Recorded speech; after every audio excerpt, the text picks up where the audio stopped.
couldn't sleep, so I decided to do a video that kind of corresponds with the weather events we've been having with a lot of power outages and everything. So we're going to do a real quick just review on some lanterns and what might be a good option for you to keep at your house in case of a power outage. Nobody likes to sit around in the dark. If you've got little kids, you want some light. These are just 3 quick ones, although you will see there's only 2 up here. I can't find my propane lantern. I must have loaned it out or something, or I just can't find it. But anyway, we're going to turn the lights out. We're going to go through which cast a better light, and we're going to talk about the ease of use, cost, and everything like that. So first up is the cheapest, simplest option.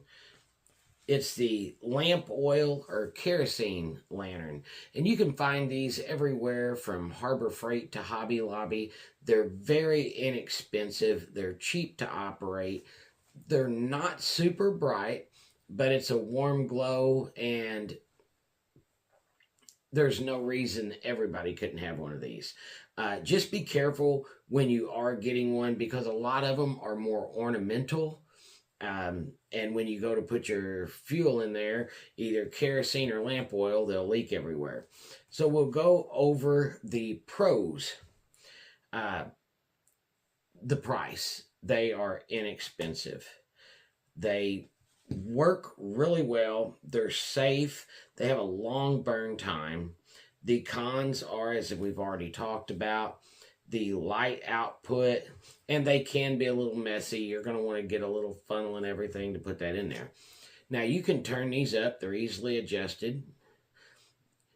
That's about as high as you want to go with them, or they'll start putting out some really, really, really black smoke, get kind of messy, and smell bad. But this is an option anybody can get. This isn't something someone's going to have to save up for. So the old style, if you've watched a Western or anything like that, you've seen these. They're still around, and they're still useful. Let's move on. We're going to go straight to the white gas lantern, but we'll talk about it and the propane one together.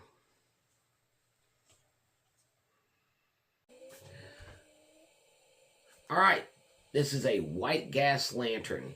A lot of you are probably familiar with it. There's a little bit more that goes into these. You have to pump them up. They have the mantles that go up there.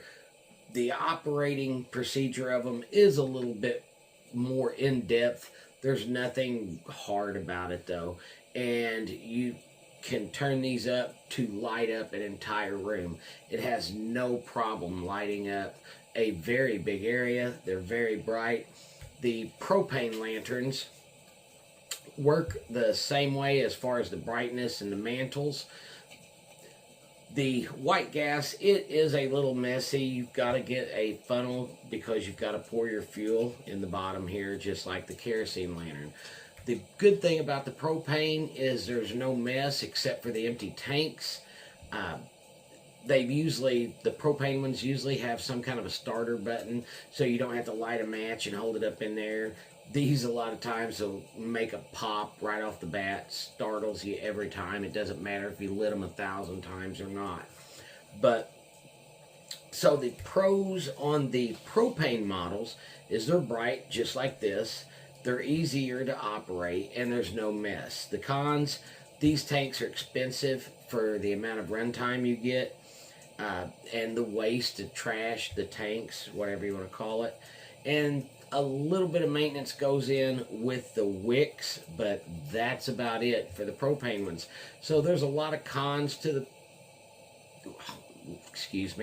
there is a lot of pros to using the propane models. The cons, just really the price of it. These are more expensive than the kerosene or the old lamp oil lanterns, but as you can tell, you get a lot more for your money. Now, the white gas, the pros, they're also bright. They are cheap to operate. Now, this particular model will also run on unleaded gas. White gas, camping fuel, and unleaded gas that you would put in your car. It has a very long run time on this tank of fuel. The cons, more maintenance. This is the hardest one to deal with overall. Not just the wicks, but you've got a lot of parts in here, your little pump and everything. You can hear it maybe making this little noise. You pump this up, it pressurizes that gas, pushes it up through there. That's where you get your light. Now, cons, like I said, more maintenance. There's a lot of parts. You have to replace these pumps every now and then. These are durable, but there is some stuff that goes in there that's going to wear out. They are harder to use. So, unlike the propane tank where you screw it on, push a button, you've got light, this one here, a little bit more effort goes into it. Now, if you're on a super tight budget, this kerosene one, plenty good. You're not going to be in the dark. This is not going to eat into your budget. If you're serious about camping and stuff, then one of the propane or the white gas is going to be the way to go, though. But just for your house in a power outage, any three of the types is going to work for you. It's going to keep you out of the dark. And with all the, it's springtime. The weather is going to be bad. We've had several power outages already. Get you one of these lanterns. Don't sit home in the dark. Thanks for watching.